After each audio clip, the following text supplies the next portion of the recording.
e coloca o teu filho na tua presença, no nome do Senhor Jesus Cristo. Amém e amém. E a igreja recebe o nosso irmão pastor.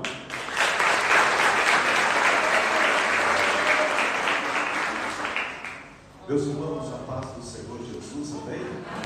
Vamos se assentar um minutinho, por favor. Queridos, que honra, que bênção estar aqui com os irmãos.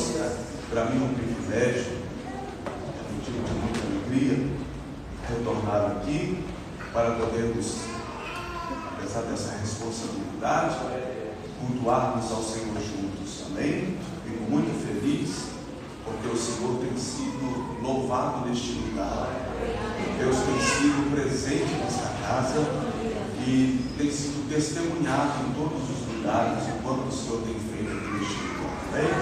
Louvado seja Deus, abençoado seja todo o ministério desta igreja, ao nosso pastor Joaquim, os obreiros, como eu posso dizer, o grande homem de Deus, o pastor Del também, ali, camarada é fera. Bem missionária Arana, fica até constrangido de pregar perto dela. Eu nem gosto de olhar para trás. A igreja foca em mim, tá? E dá uma missionária. Um incentivo, vai lá. Pega, amém? Glória a Deus. Isso é bom. Eu estou vendo que a família aqui está crescendo. Você está combinando, né? Nasce um, vem o outro para chegar no outro. Tá? Louvado seja Deus. Os crentes aí da comunidade estão aqui, bandido da terra. Então, está vendo? Vem sem teclado, não. Vem sem teclado, não. Tá bom? Amém, Carlinhos, Thaís, Thaís, São do Céu, Deus abençoe vocês. Feliz por ver meu amigo de infância, Mário. Marinho, não sei porquê. Está aí, feliz de ver, tá bom? Deus abençoe a sua vida, Deus abençoe você. Fique firme sempre, amém? Toda a sua família seja abençoada. Amém? Olhando a bênção de Deus está aí, né? Amém? Rejane, crente. Amém? Queridos, agora sim, já cumprimentei a todos. Vamos ler a palavra de Deus em reverência. Você que pode ficar de pé. Evangelho escrito por João. Evangelho escrito por João, no capítulo de número 6. Amém? Evangelho escrito por João, no capítulo é o de número 6. Eu quero ler com vocês a partir do versículo de número 15. João capítulo 6, a partir do verso de número 15. Amém? Louvado seja o nome do Senhor Jesus. Eu vou estar lendo, a minha tradução pode estar um pouco diferente da sua, mas acompanhe o texto que nos diz assim: percebendo, pois, Jesus que estavam prestes a vir e levá-lo à força para o fazerem rei, ele partiu novamente sozinho para o monte. E chegando à tarde, os seus discípulos desceram para o mar, e entrando no barco, foram para o mar em direção a Cafarnaum, e já era escuro, e Jesus ainda não tinha vindo até eles. E o mar se levantou, porque um grande vento assoprava. Tendo, pois, remado uns 25 ou 30 estados, eles viram Jesus andando sobre o mar, e aproximando-se do barco, e eles ficaram com medo. Mas ele lhe disse: sou eu, não temais. Então eles de boa vontade o receberam no barco, e imediatamente o barco chegou à terra para onde iam. Amém? Obrigado. Podemos assentar. Deus, olhos de Jesus, nos abençoe cada vez mais. Amém? Queridos, eu pedi ao Senhor uma palavra da parte de Deus para podermos aqui nesta noite meditarmos juntos, aprendermos juntos com o Senhor. Amém? Gosto de me referir que isso aqui que nós estamos fazendo hoje, a ministração da palavra, para mim pesa uma grande responsabilidade. Eu não sei se todos têm essa experiência, eu acredito que sim, mas dá um calafrio, uma boca seca, a gente engasga, a gente fica nervoso, talvez a pressão sobe, gente branca que nem eu fica vermelho no rosto, porque isso traz um temor ao nosso coração, não é verdade? Mas é tão bom saber que Deus fala, que pela sua palavra Deus se revela, que pelo seu querer manifesta a sua vontade pela sua palavra. E eu gostaria que você abrisse ao seu coração nesta noite para receber a mensagem de Deus. E eu estava pedindo ao Senhor, lendo, relendo, e Deus falou muito forte ao meu coração. Nós conhecemos pela Bíblia, estudamos, existem 4 evangelhos, ou pelo menos 4 autores do evangelho, que são Mateus, Marcos, Lucas e até mesmo João.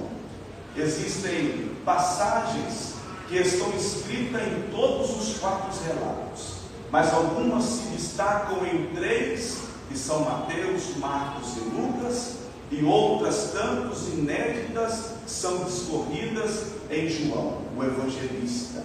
E todos estes têm por princípio apontar a Cristo, mostrar os seus feitos, tudo aquilo que Jesus fazia, tudo aquilo que Jesus operava.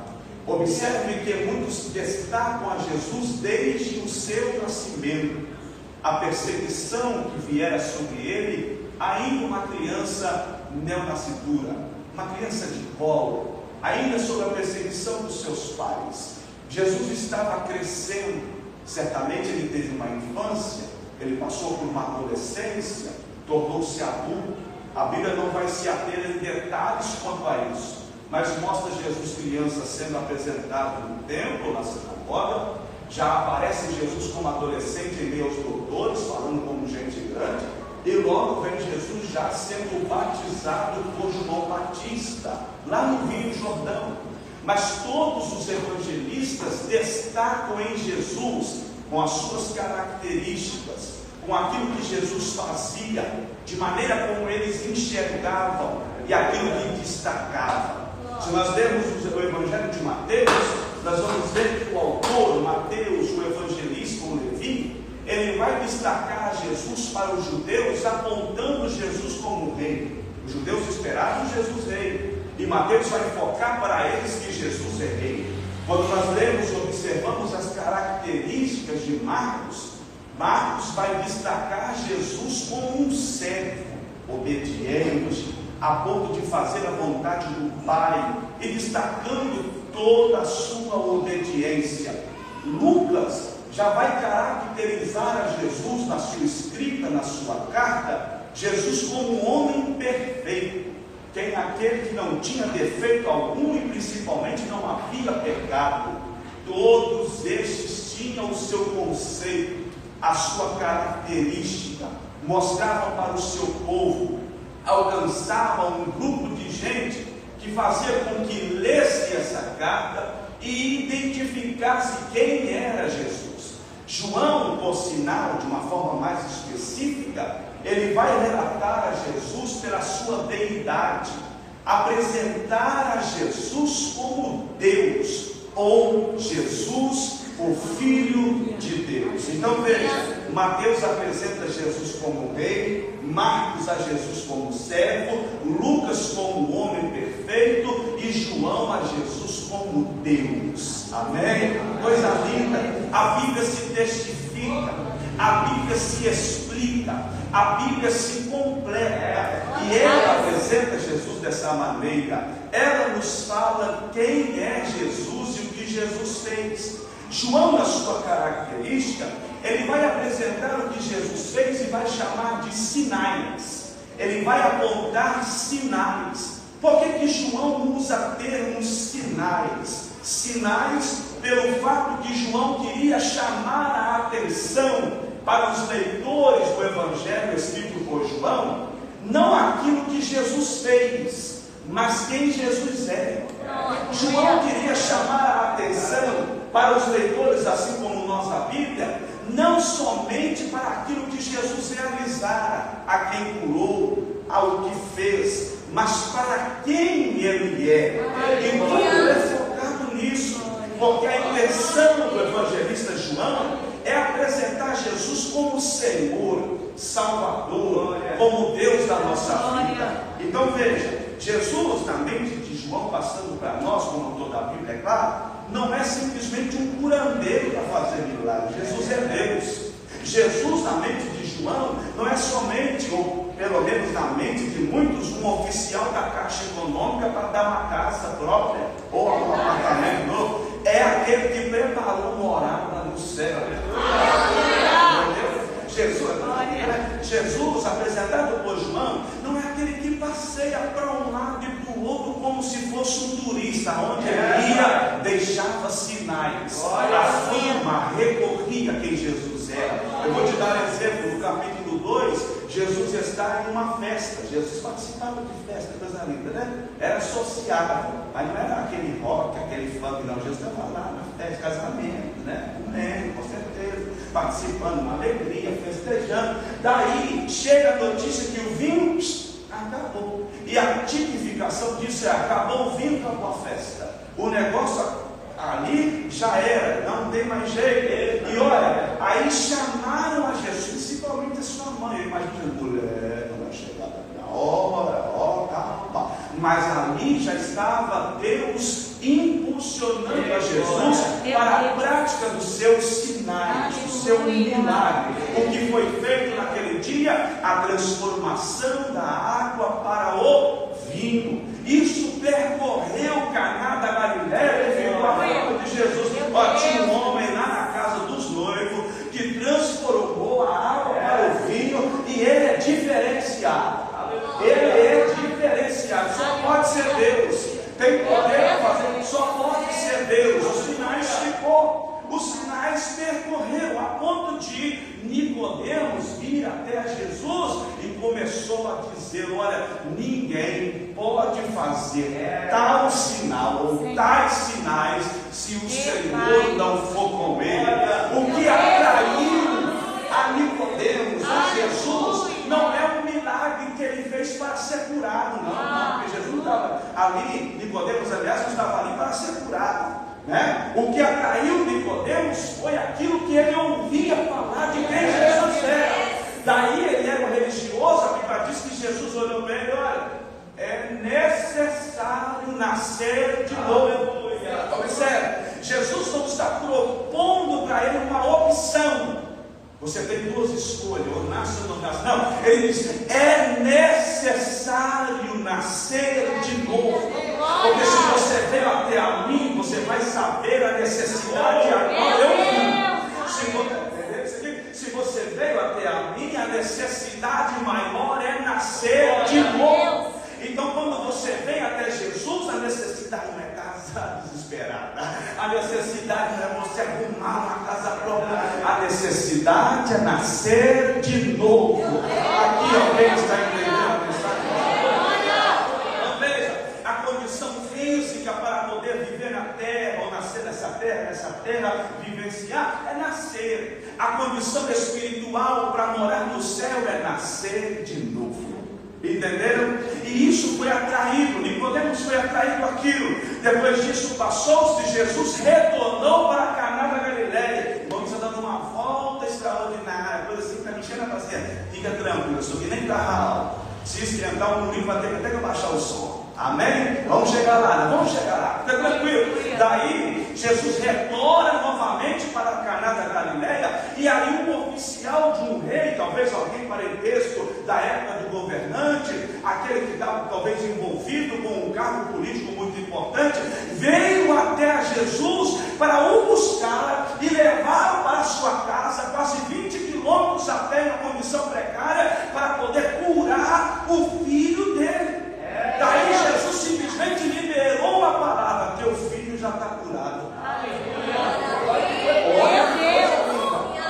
Olha, percebam, aquele homem abraçou aquela palavra e nem duvidou, foi lá simplesmente para poder viver um milagre que já realizava naquele instante. A Bíblia diz que perguntaram aos céus que chegou para ele: ó, teu filho já passa bem, a febre já baixou, está saradinho. Que hora que foi isso? Havia umas 7 horas da noite, exatamente na hora que Jesus falou. Se fosse nos dias de hoje, amor, confere aí, Jesus falou que o nosso filho está curado. Dá um ladinho, põe a mão nele. Qualquer mão nele. mas a fé daquele homem não duvidou. A fé daquele homem foi ativada. Jesus falou e vai acontecer. Jesus prometeu e não está acontecendo. Você está recebendo uma palavra que hoje quem prometeu é fiel. E apesar da distância, do lugar, da situação, você aqui, alguém lá, em outra cidade, em outra rua, em outro bairro, ele pode liberar uma palavra de transformação, de cura, de milagre. Alguém está entendendo isso? Isso é Jesus. E só para resumir, depois disso, até mesmo um homem que era paralítico, tanto de Betesda, recebeu o seu milagre. Jesus andava por ali, as pessoas agradavam tanto. Jesus começou a ensinar a sua palavra sobre o seu reino e queria despedir a multidão, mas não podia deixar eles ir com a barriguinha vazia. Aí começou a olhar para um, para outro: onde é que nós vamos comprar pão para poder dar de comer a esse povo? Aí alguém disse assim: nem se nós tivéssemos 200 dinheiro de pão, ou seja, 200 dias de trabalho. Imagina, o ano tem 365, 360, era 200 dias de um trabalhador, a gente conseguiria comprar pão suficiente para poder dar 5.000 homens. Mas aí vem alguém com uma solução, aparentemente, é impossível. Tem um jovem aqui com 5 pães e 2 peixes. Ninguém espera de 5.000 homens, né? Fora mulheres e crianças. Imagina, quase 20.000 pessoas. Aí Jesus falou assim: isso aqui é suficiente, senta todo mundo, vamos fazer um piquenique. Senta todo mundo, bota todo mundo sentadinho, que agora nós vamos começar a fazer a partilha. A Bíblia diz que, tendo dado ele graças, repartiu para os discípulos para quem estava sentado. Olha a coisa tão linda que quando Jesus partiu, eu creio que isso aqui está. Isso aqui eu creio que é milagre. Não é partilha de socialismo, de política, está inventando milagre. Isso aqui é milagre. Jesus, enquanto tirava, não diminuía pão e aumentando. Vai, repartir, toma pão. Toma pão. Você vai comer aqui? Vai, come mais um pão. Vai mais um pão. Repete. Vai comer, toma pão. Vai comendo pão. Vai pão. Eu vou sair de um pouquinho de peixe, depois que está lá. Vai comendo peixe, molha no peixe, vai comendo um pouquinho de peixe. E eles se alimentaram. Estou esquentando, estou falando, sou doido. Oh, aleluia. Isso é coisa de Deus, isso é maravilhoso. Os discípulos em João, os discípulos viveram isso, experimentaram isso, estavam observando tudo isso, eles estavam vendo tudo isso, eles estavam andando com Jesus. Eles viram que Jesus transforma, eles viram que Jesus multiplica, eles viram que Jesus tem poder para libertar, eles viram que Jesus torna para a alegria, eles viram que Jesus, mesmo à distância, libera uma palavra de milagre, eles viram que Jesus é Filho de Deus verdadeiramente. E ainda no capítulo 6, a multidão começou a olhar para Jesus de uma forma diferente, não com o propósito a qual Jesus se revelara como Filho de Deus, mas queriam Jesus como rei. Imagina, esse homem vai resolver os nossos problemas tudinho. Se um homem desse, ele tem poder para multiplicar pão, o que ele não faz com o nosso salário? O que ele não faz com a nossa empresa? Aqui, o que ele vai fazer com a nossa fortuna, com o nosso dinheirinho? Ele multiplica também. Aí esse homem tem que ser o nosso rei. Ele deve ser o nosso rei. Se eu tenho uma propriedade, ele pode multiplicar. Se eu tenho uma coisa pouca, ele pode multiplicar. Aí quiseram tomar Jesus à força como rei. Mas olha aí, Jesus se retirou, foi para o monte sozinho para orar. Aleluia! Tem hora que só na época que até nós precisamos dar uma retiradinha assim, uma subidinha, sabe, de vez em quando. E esse sumiço aqui não é ficar desassociado no meio do povo, não, é dar uma escondidinha sós com Deus, trancado lá no quarto, com a porta trancada, e ali orando, buscando o Senhor na intimidade, com aquela sinceridade, com o coração voltado. Jesus estava ensinando a necessidade da oração, apesar daquele cenário todo. Ele estava dizendo: precisamos ter um contato com o Pai, precisamos ter uma intimidade com o Pai, precisamos ter um momento com Deus, precisamos ter um momento a sós com o Senhor. E o interessante é que ele, além de despedir a multidão da forma como ele pretendia, alimentá-los para ninguém murmurar, Jesus também despede os seus discípulos e dá-lhes uma ordem. Eu disse que alguma coisa entre eles, pelo menos 3 evangelistas destacam. Mateus vai dizer que Deus ordenou que os discípulos tomassem o barco para passar para o outro lado em Cafarnaum. Marcos vai dizer que Jesus obrigou eles a atravessar. Alguém pode conferir em Marcos capítulo 6 depois. Jesus obrigou a eles a atravessar o mar para Cafarnaum. Enquanto isso, Jesus ficou. Enquanto isso, Jesus estava lá. Enquanto isso, Jesus estava ali. A expectativa dos discípulos era: depois Jesus vai ao nosso encontro. Como é que é o tema da campanha? Depois Jesus vai ao nosso encontro. Depois Jesus chega lá. Quem sabe como é que eles pensaram? A gente vai na frente, entende? Aí daqui a pouco Jesus aparece em um outro barquinho. Jesus aparece em outra locomotiva. Jesus aparece em uma outra coisa. Ele vai chegar lá, porque ele mandou nós ir na frente. Só que o problema é que esses discípulos estavam diante de uma ordenança, diante de um mandamento, de uma obrigação. Eles, como discípulos, estavam obedecendo uma ordem de Jesus. O problema, pastor Joaquim, que Jesus não avisou o que ia acontecer no meio da trajetória. Esse que é o problema. Jesus mandou eles atravessar dali para Cafarnaum, mas não avisou o que iria acontecer no meio da jornada. Isso aqui é prova. É um negócio que a gente tem que entender, que nós andando com Jesus vai ser mil maravilhas. Servir a Jesus vai ser coisa maravilhosa. Ser discípulo de Jesus, coisa maravilhosa, tremenda. Aí até quando ele manda nós atravessarmos de barco, vai ser como se fosse participar de um cruzeiro, de uma viagem à beira do mar e analisar toda aquela parte turística, toda a paisagem, ver aí o boto cor-de-rosa, os golfinhos pulando para lá e para cá, as balinhas azul e aquele negócio da tartaruguinha. Mas não, tem hora que Jesus manda nós irmos e ir sozinho, mas não fala o que vai acontecer no meio da jornada. Glória a Deus. E aí eu sinto muito te decepcionar, que a condição de discípulo precisa ser recalchutada na nossa mente. Precisa ser concebida novamente, porque ser discípulo não é simplesmente seguir a Jesus para onde ele vai, não é simplesmente ser parceiro de viagem de Jesus para lá e para cá. É seguir a Jesus, ser discípulo de Jesus é andar como ele andou, é fazer o que ele fez, é ser como ele é. E dessa forma, apesar de testemunhar o que ele fez, tem hora que ele também coloca nós na prova. Porque além daqueles que estão ao nosso derredor, ele também quer mostrar para nós quem ele é. Ele também quer revelar para nós qual é o propósito de quem ele é. Então, meu querido, você foi e está debaixo de uma ordem, mas Deus pode te provar, porque se você é discípulo, ele faz o que ele quer, da maneira que ele quer e na hora.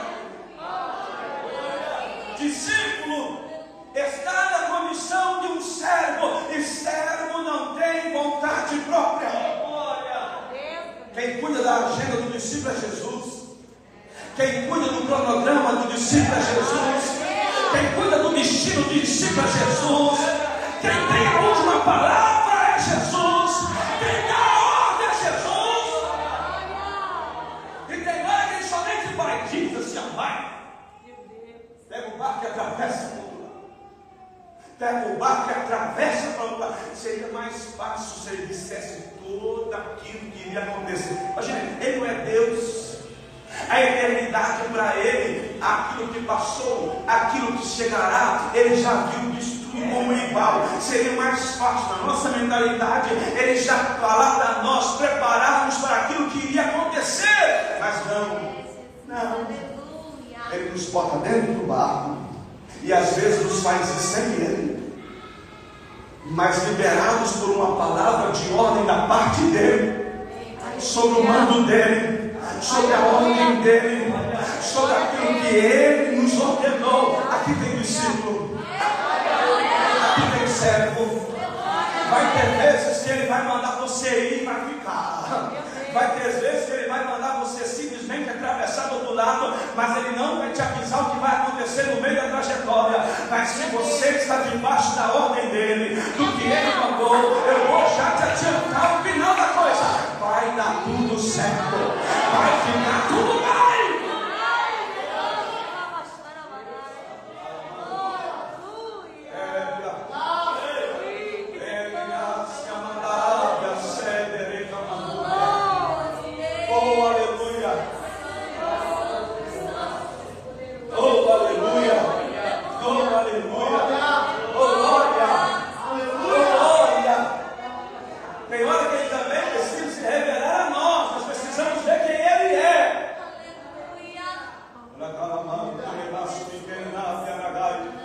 A expectativa deles é: Jesus mandou nós ir, ficou, mas daqui a pouco Ele está chegando. Daqui a pouco Ele vai vir ao nosso encontro. Daqui a pouco Ele vai chegar em outro barquinho, talvez uma outra locomoção, mas Ele vai chegar. Só que, observe comigo, as condições de navegação desses discípulos não eram tanto fáceis, não era muito mordomia. Era uma navegação primitiva. Primeiro, eles precisavam remar. Tinham que usar um trabalho braçal. A parte deles tinha que ser na força.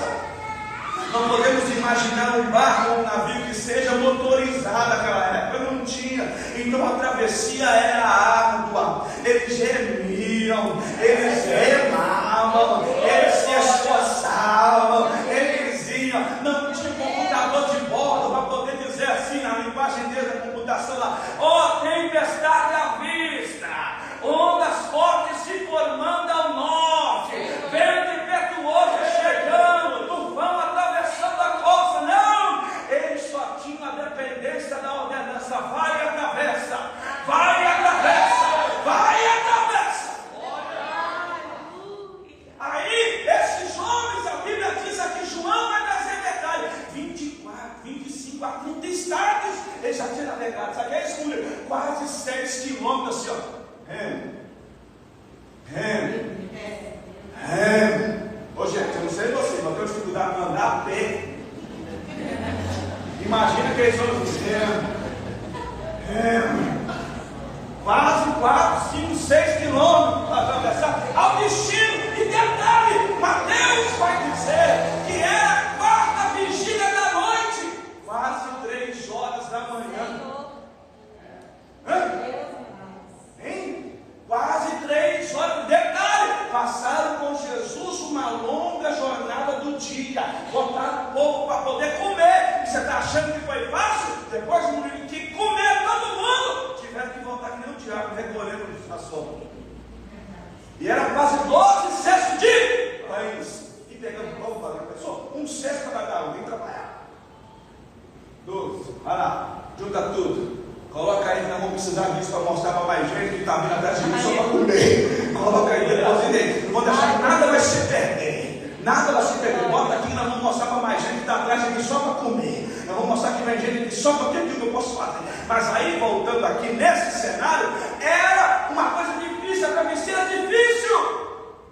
Mas eles estavam diante de uma ordem, de um mandamento, e o que importava era aquilo que Jesus mandara. E nesse período, quase 3 horas da manhã, na quarta vigília da noite, a Bíblia diz que um vento impetuoso tomou conta daquele lugar. Imagine, não tinha luz, não tinha freio motor, não tinha como instalar uma âncora, quem sabe, eles só tinham de cuidar um lado para o outro com as suas habilidades. Quem sabe alguém, gira para cá, gira para lá, Isabela, faz isso, mas nada adiantava. Marcos vai dizer que as ondas batiam no barco e esbofeteava. É como se fosse um tapa no barco, pá, de onda, e toma onda. E eles temeram. Eles estavam sendo testados. Eles estavam sendo provados. Porque nós não podemos ter em mente que na caminhada com Jesus vai ser tudo mil maravilha. Tem hora que Ele vai fazer o vento soprar. Tem hora que Ele vai fazer o barco dar uma saculejada. nós precisamos dele. Aí vão ter gente que vai sentir saudade dele porque ficou, cadê Jesus, gente? Cadê Jesus, gente? Tem gente que vai pensar, Jesus está demorando. Cadê Jesus? Jesus ficou me abandonou. E essa hora é de madrugada, para ver se você dá um jeito de orar e tomar posição e fica. É nessa hora que a nossa prova vai ser testificada e Jesus vai ver até onde nós somos fiel. Cadê Jesus? Ficou que viram, velho. Me abandonou. Deixou nós para trás. Ao léu, por aqui. Mas você crê que Jesus é fiel? Você crê que Jesus é poderoso? Você crê que Jesus é maravilhoso?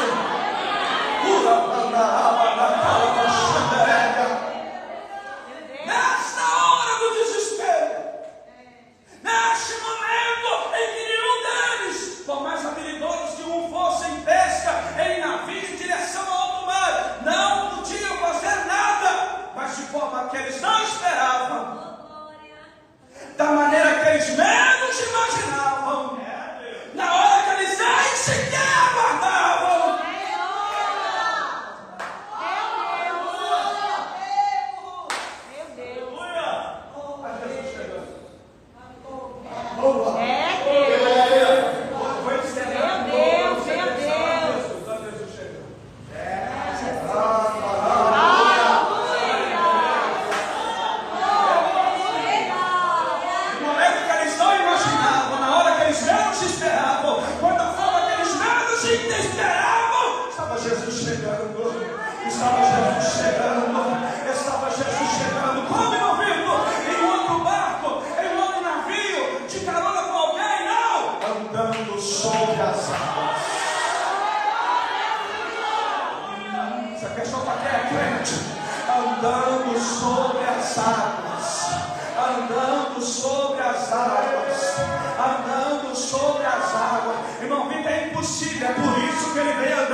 Eu estou pregando aqui assim como João, ele é Deus. Se ele é Deus, o mar quem fez foi ele. Se ele é Deus, as águas quem fez foi ele. Se ele é Deus, a tempestade quem tem o controle é ele. Se ele é Deus, o vento quem tem o controle é ele. A natureza obedece a sua voz. E vem Jesus andando sobre as águas. Lá vem Jesus andando sobre as águas. Lá vem Jesus andando sobre as águas.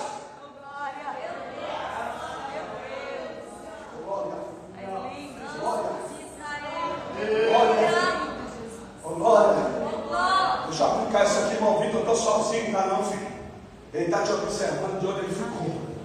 Irmão Vitor, o negócio está estreito, eu estou afundando, tá não, filho? Ele está chegando, pode ficar tranquilo.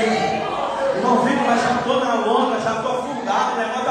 Fica tranquilo que ele está chegando. Mas cadê ele que ele não vem? Eu não estou avistando o barco, eu não estou vendo helicóptero, eu não estou vendo avião, eu não estou vendo nada. Ele está andando sobre as águas para mostrar para você que ele é. Ele está vindo aqui, ó.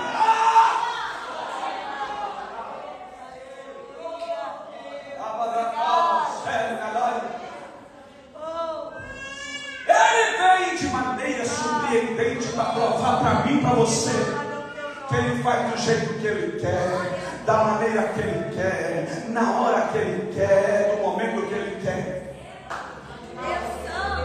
João não diz isso, mas Mateus capítulo 14 diz que olharam assim de uma forma, eu acredito que estava uma escuridão, certamente uma escuridão. Mas os trovões relâmpagos, de vez em quando dá um. É mostrado, né? Aí alguém avistou, e a Bíblia diz que eles, se eu estivesse lá trabalhando demais, eu gritando meio, eles gritaram com fortes gritos, porque viram lá no meio do mar, e gritaram com altos gritos, e dizendo: é um fantasma! É um fantasma! entraram umas crendices, misticismo, que tinha gente ali que morreu em alto mar e o corpo deles ali está acontecendo, mas o espírito encarnado e assombrava os pescadores, um negócio desse tipo. Mas o que importa é que Jesus se identificou. Jesus se identificou. Jesus se identificou. Jesus bradou lá de onde ele estava, talvez até deu uma paradinha para poder deixar ele mais com fé, né? Jesus é menino, aí ali nós vamos umas pausas, umas pausas, assim, estou chegando, não quero dizer mais, estou chegando. Aí daqui a pouco alguém dá um fantasma, mas aí vem Jesus que tem a palavra de ânimo, vem Jesus que tem a última palavra, vem Jesus que é Deus, ele bradou dizendo: não temas, sou eu! Eu quem? Não foi perguntado isso, mas eu quero imaginar essa voz. Eu quem? Aquele que é ovelha conhece a voz do seu pastor. Eles já identificaram que era Jesus. Oh, meu querido, ele está vindo ao seu encontro. Ele vai chegar, fica tranquilo, mas o barco está sacolejando, fica tranquilo que ele está vindo. Irmão, mas o negócio está estreitando, o vento está soprando, fica tranquilo que ele está vindo. Irmão, mas eu acho que eu vou afundar. Fica tranquilo que ele está vindo ao seu encontro. Fica de pé, por favor. Vem cá, gente. Seja tomada por Deus aqui, filho. Vem cá.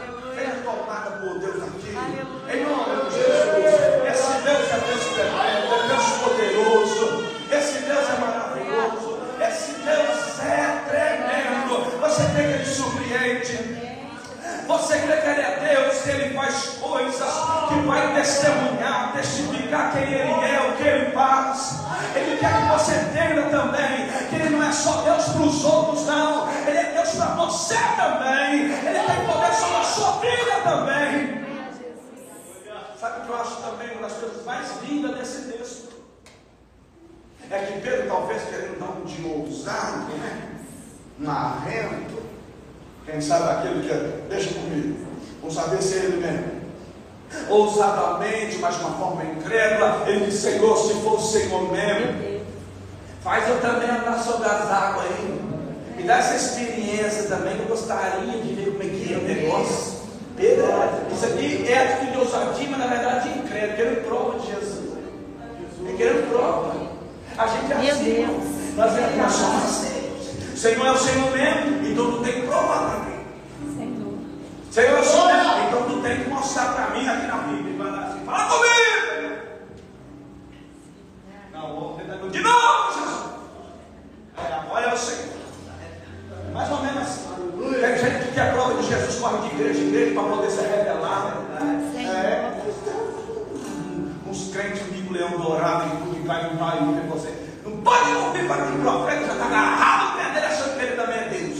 Porque o filho da sua igreja, saiba que aqui tem palavra. Tem gente que usa a maior profecia de todos. Jesus fala por aqui, ó. Jesus, não estou dizendo que ele não é Deus que usa profeta, que ele não revela. Eu creio, eu sou humano, eu também boto porrada da terra. Eu sou uma língua estranha. Deus, quando quer, ele usa revelação e profecia. Mas eu creio na maior de todas, que é a palavra. Se ele falou, é falado. Se ele falou, é prometido. Aí vem Pedro, atrevido como ele, subiu lá, pisou firme, deu um passo, deu 2 passos, mas o mesmo vento que estava miserável lá em cima do barco, sentindo, é o mesmo vento que soprou nele naquela hora, naquele incrédulo também sentiu. Aí Jesus tinha que vir: não, Pedro, você é muito fraco na fé, vem cá, faz favor, deixa o Pai te levantar. Você vem cá. Meu Deus. Vem cá, mãe, deixa o Pai te guiar, você miserável. Você quer pular do barco, pode estar ventando, pode estar soprando, mas continua aqui. Que eu vou te mostrar que eu vou tomar o lugar, eu vou dominar o ambiente, eu vou estar onde você está passando a prova, eu vou estar onde você está lutando, está guerreando. Ele vai no seu quarto, ele vai no seu trabalho, ele vai no hospital, ele vai em qualquer lugar. Aí diz a Bíblia que quando Jesus subiu, cessou. O vento cessou e aqui tudo se acalmou, porque ele veio ao encontro dos seus. E sabe qual é o final da história?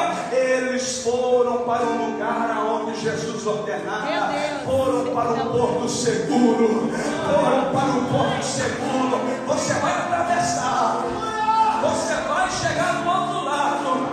E quando você olhar e dizer, Jesus me abandonou, cadê Jesus? Ele vai chegar de forma surpreendente. Ele vai chegar de maneira maravilhosa. Louva a filha de Deus. Aleluia. Oh, glória. Vindo Jesus, olha que coisa linda. O vento cessa. Vindo Jesus, o vento cessa. Dá lugar, filha. Deus te use nesta. Deus abençoe você. Deus abençoe a sua fé. Acrescente no teu coração a graça para perseverar, para resistir. Esse Deus está aqui nesta noite para fortalecer a sua vida, para te encher de fé e colocar você de pé. Pensa no nome da serva de Deus.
Tu és Deus que pede